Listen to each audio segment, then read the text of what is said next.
Hey y'all, it's Amanda and this is my Texas Zone 8 garden, and today we're going to be going through a box of bearded iris that I just got from Schreiner's Iris Gardens. We're also going to be talking about bearded iris, about the parts of the iris, why I chose what I chose, and then we're going to be doing some harvesting outside and making a beautiful flower arrangement.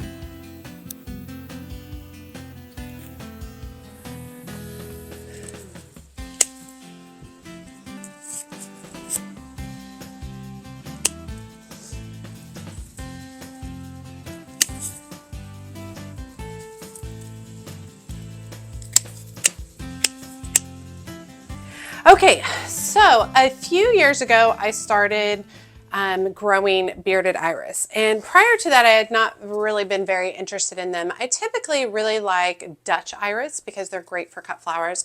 I haven't grown a lot of bearded iris over time. And I just happened to watch a few YouTube channels and they were talking about it. So I thought, what the hey? And so I ordered some. And I really love them. But since I ordered my first round of iris to where I am now, I think this is my third or fourth round, I've learned a lot about growing iris, specifically the different parts of the iris and what iris works best for my garden. So I want to talk to you about the varieties that I'm going to be growing. But first, I want to chat about the different parts of the bearded iris, because when you go onto a website like Schreiner's Iris Gardens, there you're going to read the descriptions, and the descriptions are going to have vocabulary in there that might not necessarily be something that you're aware of. So I just want to go over just a basic 4 or 5 parts of the iris. I'll put up a picture so you can kind of see what that looks like too and where these are located. So the first thing you're going to be looking at is the falls, and the falls are the lower petals that tend to drape downwards. There's 3 petals, the lower part of the flower, and they can have veining, they can have lines, they can have dots, and they're usually narrow at the top, and then they expand as they go downward. And but think about the falls, like they're the petals that are kind of falling downward. Next is the standards, and those are the upper 3 petals. So those are the petals that typically curl up or are more upright within the flower. They're usually very different than the falls. Remember, the falls are the ones that go down, the standards are the ones that go up, and these petals stand upright. The next vocabulary word is the beard, because we're specifically talking about bearded iris, and that basically is like the fluffy, like looking fuzzy caterpillar thing that tends to be at the top of the falls. Remember, the falls are the ones that go down at the top of the falls, and it gives the bearded iris its actual name. And the beard tends to contrast with the color of the petals. But if it looks like a fuzzy caterpillar, that's what it is. It's the beard of the iris. Next is spathe, and that is below the petals. That's the papery covering around where the emerging blooms are, and it turns brown as it gets older. And it's kind of just a papery looking thing. A lot of times when I did floristry work and we would work with an iris, we'd pull the spathe off. And then finally, rhizomes. So we're going to be looking at iris rhizomes, and that's basically like the bulb. So basically it's the potato part of the plant where all the energy is stored and where all the roots come. And typically when we're planting bearded iris, we're going to plant them horizontally. We're going to plant that rhizome horizontally, and I plant mine just below the surface, maybe an inch, not any further than that, below the surface of my soil. And I am going to have a separate video where we're going to plant all of these out. This is a good time of the year. Around August, September is a great time of the year to go ahead and plant up bearded iris. But I wanted to go through a few of those vocabulary words so you would know what I was talking about when we discussed the actual varieties of iris that I got. Now, Schreiner's always runs really great deals on iris. They do a lot of bonus iris. I do have 2 bonus iris in here that aren't necessarily iris that I would put in my garden, that I would pay to put in my garden, but because I got them for free, I was like, okay, I'll try that out. So let's go ahead and open this from Schreiner's Gardens. So I actually ordered these January, maybe a while ago. And I ordered early in the season because I knew that I was looking for some very specific varieties. And a lot of those varieties sell out. Now, a lot of these are still available on the Schreiner's. Some of them are sold out. And you can definitely still get on Schreiner's Iris Garden website and order stuff from them. All right. Okay, so these are all packed in kind of this straw. Let me get y'all closer so you can see. Okay, so it had a layer of straw on top. And then this is how they're all laid in here. Each individual rhizome is labeled. And this is a waterproof tag. I've left these tags on mine for quite a while and they've done really, really well. And so this is what we're looking at. So down here is the rhizome. It's brown part, and you can actually see the roots, and you would plant this like this. This would be planted horizontally with the roots just like that, all right? And this is the fan, the leaves coming up right there. It's looking really good. These are dormant right now, but they'll put on a little bit of growth, and then come spring, they will go wild and bonkers. So I've got several in here. Some of them are labeled with pictures, which is nice too. This is a Stairway to Heaven. This is one of the free varieties that I got. Plant rhizome tops are exposed and roots spread out facing downward in the soil. See enclosed how to grow book. And they definitely come with a whole book on how to do all this. And looks like I had 14 items, and Martha B packed this for me, which is great. So all the ones I got, and then the book on how to plant the rhizomes. So you see how the rhizome is like horizontal, right? Horizontal like that, and right just below the surface, you see how this one's like too far down?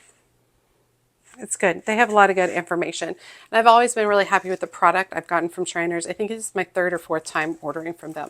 Let me pull all these out, and then let's talk about the varieties and why I selected these particular varieties.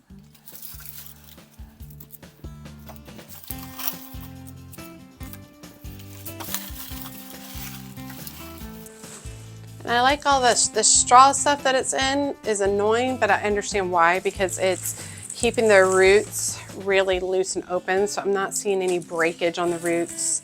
It allows for really good air circulation so that if your order does get delayed, it doesn't mold in the process of delivery. I mean, look at these root structures. Just amazing. It's really easy to tell how to plant this, right? Because the roots are all pointing down. So you plant like this. So you don't plant necessarily like this. You plant roots going down. They're so easy to plant. Once you figure out how to do it, they're so easy. And the thing I'm really loving about iris is that they just don't take a lot of maintenance, and they're big wild plants, and they put on a lot of growth and a lot of wow factor. They're inexpensive, and they spread. A lot of them spread like crazy, which I love. I love that. I actually have one in particular. I think it's Autumn Sunrise that I actually need to divide up because it has gone bonkers. Okay, looks like we got all of those out of there. Okay, the ones that I ordered that were not part of the free ones, I ordered in sets of 3 because I have a vision for these specifically to go in my backyard along that back retaining wall where all the planters are, all those raised planters are. And I would really love these to spread out, take up some space, take up some room. I think would be really, really nice. Now, a lot of the iris that I currently own, I bought because of their color. I bought because of the color, because of the way they look. And that was me not fully understanding what it is that I needed in my yard. what it is that I think I love about iris is their color and blooms, right? I also really like the sword structure of their foliage, and I like the green color of their foliage because it's very contrasting to a lot of other ones. But blooms, that's the main reason I have them. And most of the rhizomes or the iris, bearded iris that I have in my current yard are not reblooming iris. So they bloom in the spring and then they're done. You can bloom, typically they bloom early, mid, or late spring. Some of them will bloom into summer or give you more additional rounds during the summer. Every variety that I purchased, not the free ones, every ones that I purchased that I ordered myself are re-blooming. So I should get additional blooms during the summer going into fall, and that's what I wanted. I didn't want them to just bloom once and then they're done. Like, don't do anything else after that. So very excited to see how these all do. And another great thing about iris rhizomes is they multiply like crazy. So I could have just bought one of everything if I wanted. I opted not to do that. I want to start a little bit fuller, a little bit sooner. And then as needed, when I need to divide rhizomes, I'll just give them away to you know, neighbors and other gardeners in my area. So you can just buy one rhizome and be done. Now you can get really cheap rhizomes at big box stores.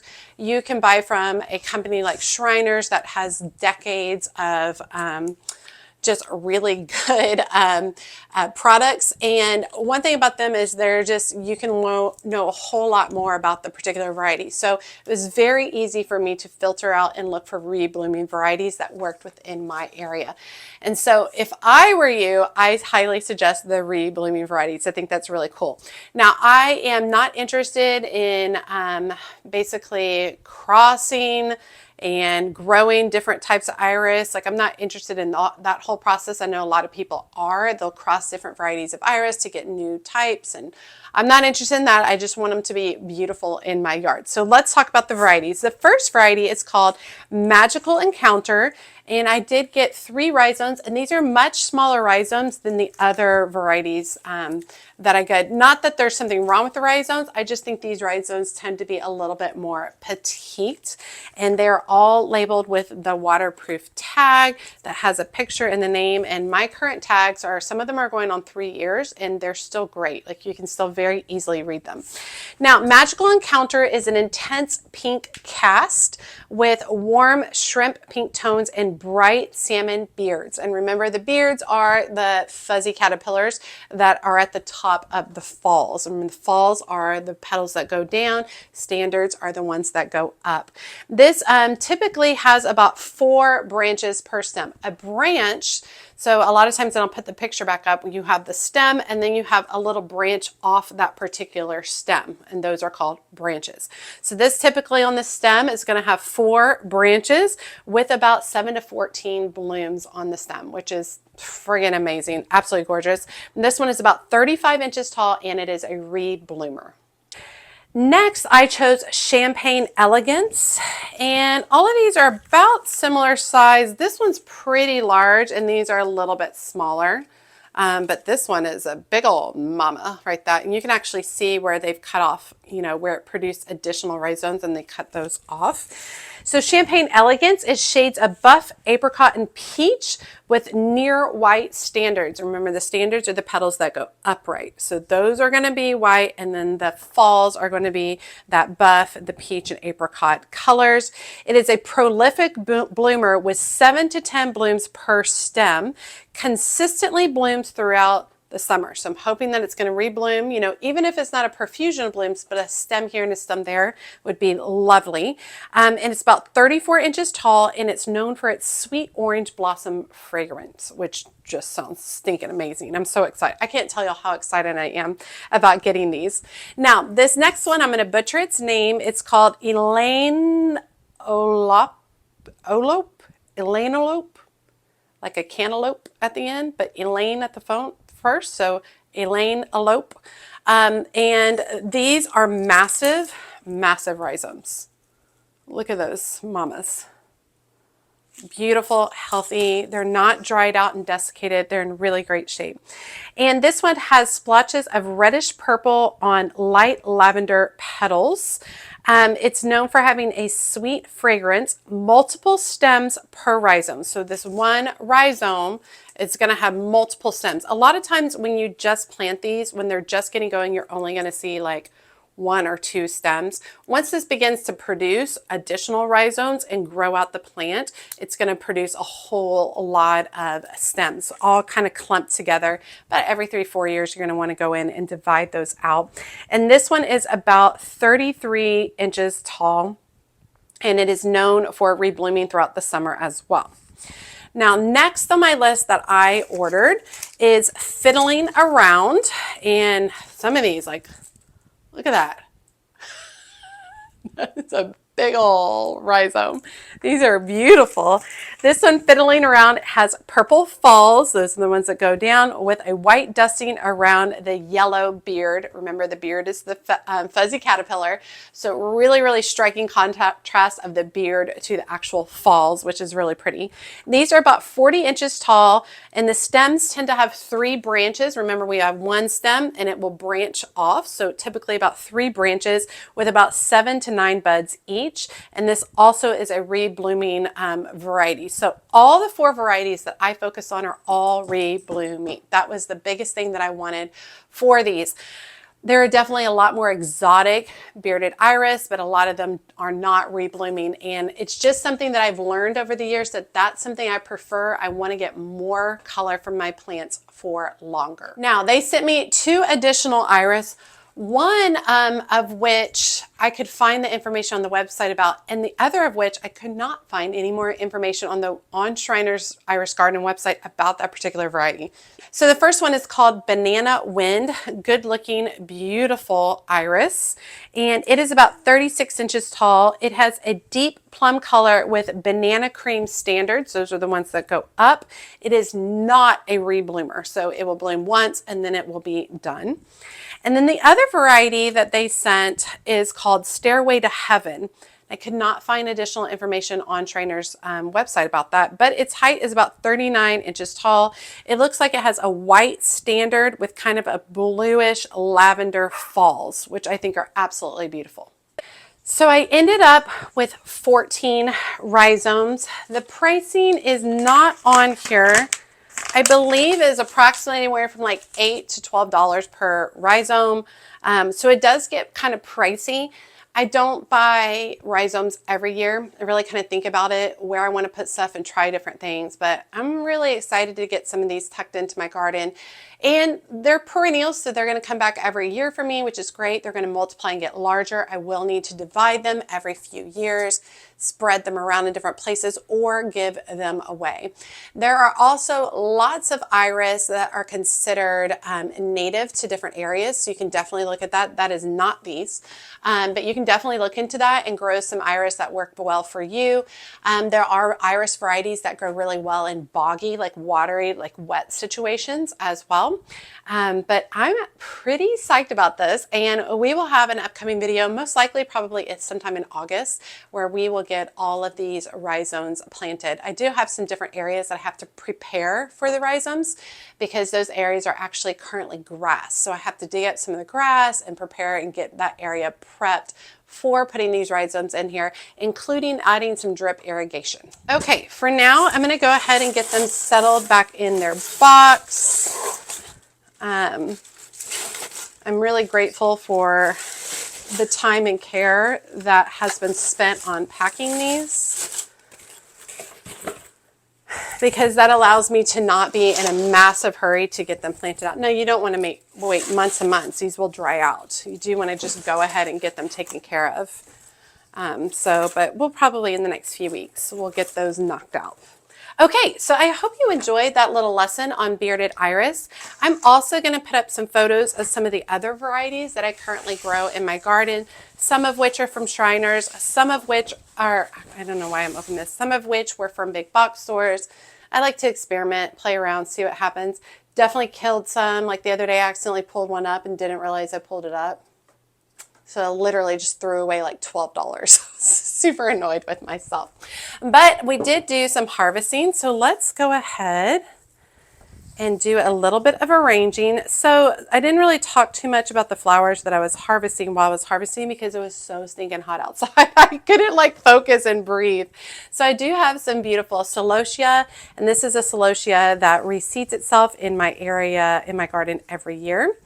I do have quite a few zinnias. The varieties include like this candy stripe that has some stripe, some queen lime zinnia, red zinnias, some queen lime blush, lots of beautiful zinnias. I also have some prairie sun rudbeckia, which I think might be one of my favorite plants this year. It has just done beautifully, and it's one of those that I started as a cool flower. I started it last summer, planted it out in the fall and overwintered it, and it has done beautifully. I also have some phlox. I believe this is early girl, but I could be wrong. Phlox that is reblooming for me. It did its original flush earlier in the spring. And then a lot of basil. I believe this is the Thai basil. And so basically what I'm going to do is I'm going to put together a sweet little arrangement. I've been in love with my blue and white salt glaze pottery, so I've been using that pretty much for everything lately just because I really enjoy it and I love it, and it's just such a beautiful container and it looks so good on my kitchen table, so I'm kind of obsessed with it at this point in time. And anytime I'm arranging, like, oh, you know what? I was going to arrange directly in the container. Some of y'all had asked if I would do that. And absolutely, I'll totally do that. So all of these were, when I started harvesting them, I harvested them and I brought them inside for only about an hour. So they're a little bit droopy right now, but they'll be okay. Let me grab my clippers. If ever you feel like they're looking a little more droopy than you would like, come in here and cut the stem at an extreme angle. And that's going to allow it to suck up more water.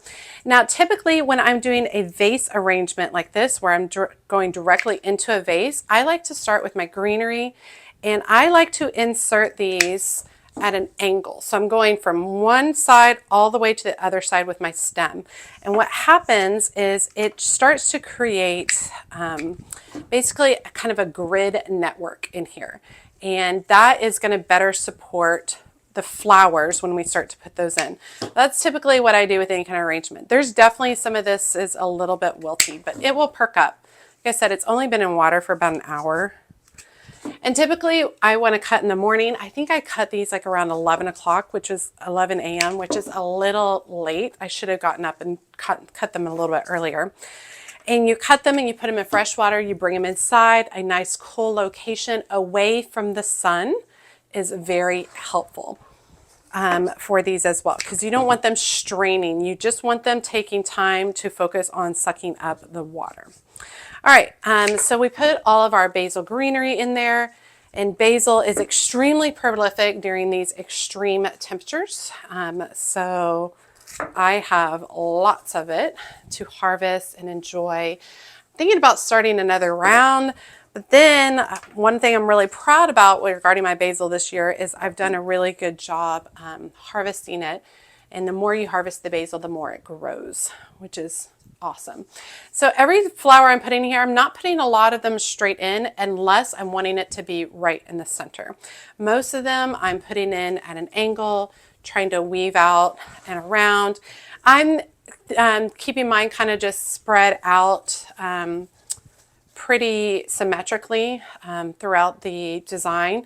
I don't play around a lot with different designs in front of y'all where I get like super asymmetrical and artsy. And really, it's not that I don't want to show y'all, it's that those take a lot more time and I don't typically have that time. And so typically when I'm arranging for y'all, I'm just keeping it really simple. I'm keeping it light. I'm keeping it casual with my designs. So, but I will try to see if I can find some time to do a little bit more artsy designs for y'all, because I think you'll be surprised at how easy it is to do some of those. It really just takes time in that you're looking and constantly observing the design. That's what takes time when you're doing floral arrangements. And a lot of y'all said, you're like, oh, and so because I've been trying to show more of my flower arranging, like y'all requested, a lot of y'all are like, you just make it look so easy. It's because I've done it a lot of times. The best thing you can do with flower arranging is just keep doing it. Put together an arrangement, just like what I'm doing, put together an arrangement, and then the next day, pull the whole thing out, clip the stems at the end, and do it again. Do another arrangement, completely different or the same, whatever it is that you're looking for or that you want. So you don't just have to put the flowers in one time and be done with them. You can play with these and try to do different things with these. Oh, that guy broke. So definitely, you know, challenge yourself to try some different looks.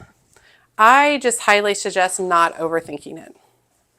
Just have fun. Your designs do not have to look like a professional florist did them. They should look like someone who really likes flowers, grew some in their backyard and wanted to arrange them.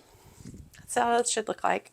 And it should just bring joy, which I think is one of the reasons I also don't spend tons of time arranging stuff. It doesn't bring me a lot of joy to arrange, to spend time, a lot of time arranging them. I like arranging flowers.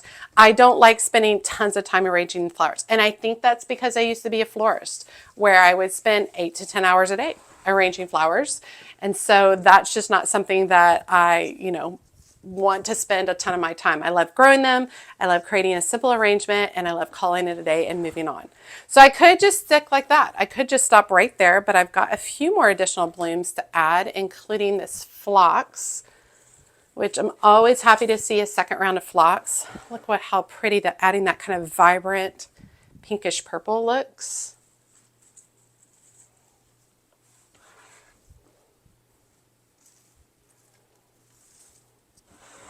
And you see how I'm just I'm just sticking and turning. That's it. Keeping it really simple. Now I'm adding the Rudbeckia the last because they are the biggest, most prominent flower, I would say, of this particular design. And I want them to sit a little bit up. Their petals are a little bit more delicate as well, and I didn't want them to get crushed by the other flowers. So with these, you kind of have to work them in. But I wanted these to sit up high enough that I could enjoy them. I didn't want them to get crushed under the weight of all the other blooms. How fun are those? And that's it. Maybe that took 6-7 minutes. Super pretty. All right, you all, I hope you enjoyed today's video, learning about iris, bearded iris, seeing what all I ordered from Shriners. I hope it encourages you to go check out Shriners and maybe order a rhizome or two. If you're someone who already has an obsession with bearded iris, please tell me your favorite reblooming bearded iris. That is what I'm interested in. I definitely want rebloomers. I'm not currently in the time where I am growing them for one specific beautiful bloom. I'm growing them for lots of blooms. So that is my overall goal. So drop in your comments, let me know about that. And I hope you enjoyed watching me harvest some flowers and do a beautiful, simple arrangement in one of my favorite salt glaze containers, which I love. This one has like a little deer on it. Absolutely beautiful. All right, y'all, as always, make sure you like, comment, and subscribe to the channel. Every time you like and comment, it helps grow my channel so much. And if you don't feel comfortable commenting, just drop me an emoji in the comments and that works great. And be sure to check me out on my social media outlets, including Facebook, Instagram, and TikTok. As always, she's a mad gardener or a decorator or anything else that she wants to be. Thanks, y'all.